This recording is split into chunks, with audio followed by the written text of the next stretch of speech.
There is a Star Wars filming rulebook. I'm not being dramatic. There are guidelines on what is allowed and not allowed for certain shots when filming something for Star Wars. When they began shooting in the 70s, obviously there were limitations on what kind of shots you could do, and they stick by those limitations because obviously, like, now we have much more advanced technology and we can do different things, but they like to stick to what was available during that time period to kind of keep that consistency throughout the franchise, which is like really beautiful, I guess, because like they could find easier ways, I'm sure, but they stick to the homage of it all, like the fans would want. And I guess it makes more sense canonically too. I do want to know if there's like an actual physical rulebook, you know, that sits on Dave Filoni's desk, and Dave and George update it every now and then, and when there's a new Star Wars inductee, you know, being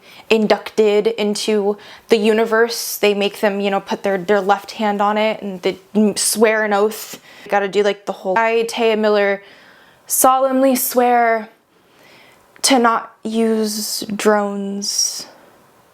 Would that be a shot that they're not allowed to use? I'm not entirely sure. Another thing from this Star Wars rulebook is that there's no buttons. There's only clips and buckles and belts, which I feel like I've seen buttons before.